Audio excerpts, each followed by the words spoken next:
지난 21일 밤 10시 30분이에요. 양주시청 한 주차장에 50대 부동산업자 박모 씨가 차 안에서 숨진 채 발견됩니다. 폭행으로 추정되는 온몸에 피멍이 있었다는 거예요. 그리고 두 손과 두 발은 묶여 있었다는죠. 다음날 오전 10시 30분쯤 인근 모텔에서 수면제를 복용한 후에 의식을 잃은 두 명의 남성이 발견됩니다. 김 씨와 홍 씨, 공범으로 경찰은 보고 있어요.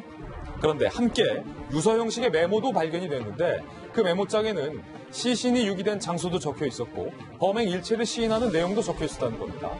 박 씨가 반말을 해서 다툼이 생겨서 폭행을 했다. 우발적으로 벌어진 일이다라는 다소 어색한 범행 동기도 함께 적혀 있었습니다.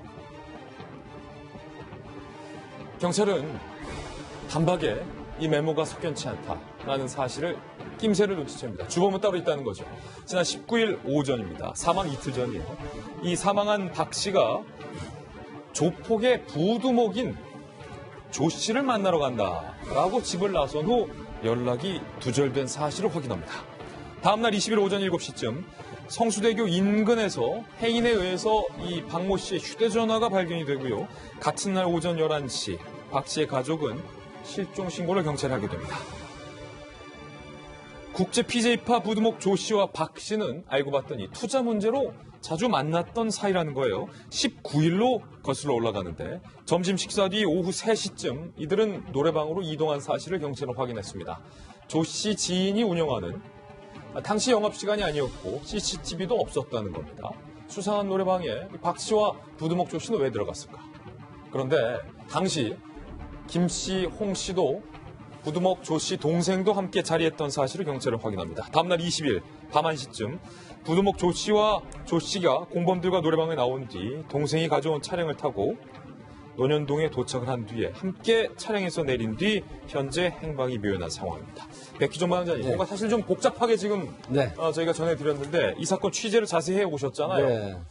뭡니까 정체? 이 사건은 국제 PJ파 부두목이라고 하는데 지금 국제 PJ파 같은 경우에는 광주지방청하고 경찰청에서 관리 대상 조폭으로 돼 있습니다. 뭐 정확한 숫자는 말씀을 안 드리겠지만 그 중에 하나의 세력인데 지금 사실상 보면 국제 PJ파가 각자 도생, 사실은 그 각계전투 이런 형태로 와야 된 상태입니다. 아, 와야 된 상태다. 네, 그럼에도 불구하고 이 오비들, 소위 말하면 올드보이 같은 이런 사람들이 이런 형태의 범행을 또다시 했다고 하는 부분에 대해서 상당히 충격적인데요. 아마 이 지금 우리 수차바이 코너를 전국에서 많은 조폭 관련한 기관, 뭐 경찰뿐만이 아니라 조폭에 관련돼 있던 분들도 좀 상당히 볼 것 같은데요. 예. 이 사건은 보면 양쪽의 주장이 좀 첨예하게 달라요. 소위 말하면 피해자 쪽에서는 돈을 계속 빌려달라고 요구를 했다라는 측면이고 또 이 조 모 씨 부두목 쪽에서는 거금을 투자를 했는데 이걸 돌려주지 않아서 이제 이런 형태로 이어지게 됐다고 하지만 지금 전체적인 맥락을 보면 21일 날 오후 10시 반에 시신이 차량 안에서 발견됐잖아요. 그런데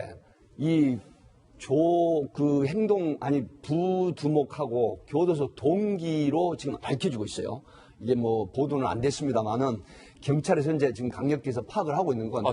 누가요? 그러니까 지금 그 행동 대장이 아닌 부두목 조 모 씨하고 수영생활 할 때 이 범행을 했던, 그러니까 지금 수면제를 복용하고 수면 상태에서 발견된 이 두 사람이 교도소 동기로 밝혀졌거든요. 예. 그리고 지금 우리가 이걸 봐야 됩니다. 이 한 편의 드라마 같은 건데 이 범행을 한 사람이 유서 형태의 메모를 남기고 경찰서장 앞으로 유서를 남긴다는 게 말이 돼요? 예. 그리고 대화 중에 반말해서 발길로 차니까 의식을 잃었다라고 하는 본인들이 모두 뒤집어 쓰는 형태가 되는데 이런 부분이 경찰의 수사를 참 비하하는 겁니다. 저도 조폭 반장도 했고 많은 세월 수사를 해봤지만 이게 과연 먹혀들 거라고 생각을 하면 큰 오산이고요. 이런 맥락은 아마 금전 관계가 연루가 돼 있다라는 측면이지만 어쨌든 국내에서 관리대상 조폭의 이 부두목 격이 소위 말하면 전체적인 맥락을 시나리오를 짠 것 같은 이런 형태의 범행. 지금 동생이 BMW 차량 몰고 시신을 싣고 서울까지 올라왔잖아요. 이런 측면에서 보면 지금 부두목 조 모 씨가 연루된 정황은 굉장히 짙다. 경찰은 이렇게 보고 있습니다. 그러니까 정리해보자면 손수호 변호사님, 공범 2명 남성이 수면제를 먹고 의식을 잃은 상태로 발견이 됐고 그 유서에는 자기들이 우발적으로 벌인 범죄다라는 모양새를 갖췄지만 경찰이 취재를 해보니까 이 숨진 박모 씨와 부두목 조 씨가 함께 CCTV도 없는 노래방에 들어간 것까지 확인이 됐고 갈등이 있었던 것. 그러니까 경찰은 이 조 씨가 납치 후 살해를 한 것으로 꾸민 것으로 지금 의심을 하고 있다. 지금 현재 그런 상황이잖아요. 그렇습니다. 그렇게 의심할 만한 이유들이 굉장히 많이 있는데요. 우선 유서를 믿지 못하겠다는 겁니다. 첫 번째로 내용 자체, 유서에 담겨 있는 내용 자체가 상식적이지 않은 공범들의 유서 있고요. 네, 그렇습니다. 그리고 두 번째는 들렀다는 그 노래방. 그 장소가 혹시 노래를 부르러 간 게 아니라 그 공간이 필요해서 들어간 것이 아니냐. 왜냐하면 그 시간을 봐야 되는데요. 오후 3시라면 사실 뭐 중학생이나 기타 그 학교를 끝나고 오는 그 학생들 외에는 사실 그 성인들이 주로 가지 않는 시간대거든요. 그렇죠. 그런 부분이 좀 이상합니다. 그리고 또 마지막으로 동기. 이런 금전적인 갈등이 있었고 또한 본인이 직접 범행을 하지 않았지만 전체적인 지휘를 하고 이제 하소인을 통해서 이런 범행을 할 수 있는 위치에 있는 사람이기 때문에 특히 더 의심을 하는 것이고요. 그리고 또 과거에 유사한 그런 그 범죄를 저질렀고 이미 처벌받은 적이 있어요. 이 부두목이. 따라서 경찰도 이런 부분은 종합적으로 보고 단순히 우발적으로 폭행해서 사망한 것이 아니라 실제로 부두목이 이제 지시했고 지휘했고 그 하수인들이 실제로 범행을 저지른 그런 살인 사건으로 보고 있는 것 같습니다. 이 국제 PJ파가 어떤 조직인지도 저희가 한번 좀 취재를 해봤는데요. 홍준표 전 대표와도 연관이 있는 걸로 드러나고 있습니다. 87년 광주에서 결성된 호남 최대의 폭력 조직이었고 홍준표 전 대표 모래시계 검사잖아요. 92년 광주지검에 재직했을 때 국제 PJ파의 두목을 구속 기소한 사실이 알려지며 또 주목을 받아서 일약 스타덤에 올랐던 그 사건이 바로 이 국제 PJ파였습니다.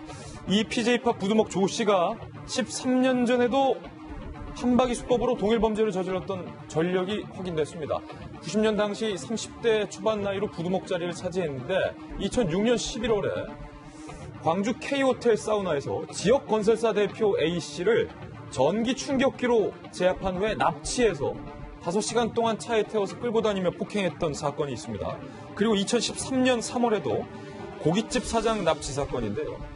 범서방파 출신 B씨를 납치 사주해서 감금 폭행했던 전력도 있는 것으로 나왔는데 백 반장님이 조폭 반장이셨으니까 이 두 사건도 좀 잘 아시죠? 네, 이제 그 앞에 말씀드린 모니터상에 나오는 홍준표 전 대표의 사건, 여모 씨 사건도 제가 잘 알고 있고 또 여모 씨도 제가 이제 업무적으로 잘 아는 사람입니다. 그렇군요. 네, 그런데 지금 2006년 11월 달 같은 경우에는 강주의 L건설이라고 굉장히 그 지역에서 큰 건설회사 이 호텔 사우나에서 사실은 납치를 했어요. 그리고 이제 차량에 끌고 다니면서 어떤 협박 감금을 해가지고 이 사건도 굉장히 크게 보도가 됐었던 사건이고 경찰을 또 긴장하게 했던 거고요.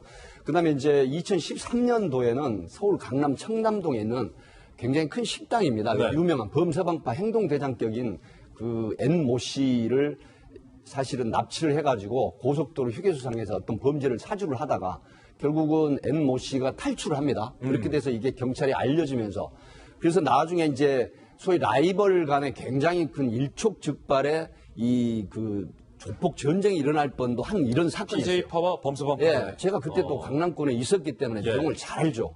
하기 때문에 지금 여기에 등장하는 인물들 전체적으로 제가 다 파악을 하고 있는 사람들인데 사실은 조폭이라고 하는 부분은 뭔가 우리가 옛날에 생각하는 그런 조폭으로 생각하면 안 됩니다.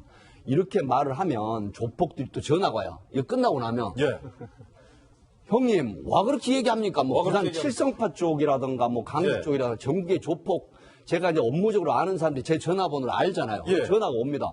말 좀 좋게 해주면 안 되겠습니까? 뭐 부산에서도 오고 또 목포에서도 웜에 형님 어째 그렇게 말해본다요.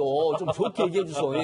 이러는데 사실 저는 이 조폭에 대해서 비난하는 게 아니라 조폭 범죄에 대해서 비난을 하는 겁니다. 그렇기 때문에 조폭 제가 앞에 얘기했잖아요. 각자 도생 각계전투라고 하는데 제발 정신 차리고 이제 정신 차려라. 정말 자기 생업에 종사하고 가족 생각하세요. 그리고 범죄하지 마시고 성실하게 벌어서 일해서 벌어서 먹고 사는 거예요. 정말 즐겁습니다. 행복합니다. 행복하죠. 예,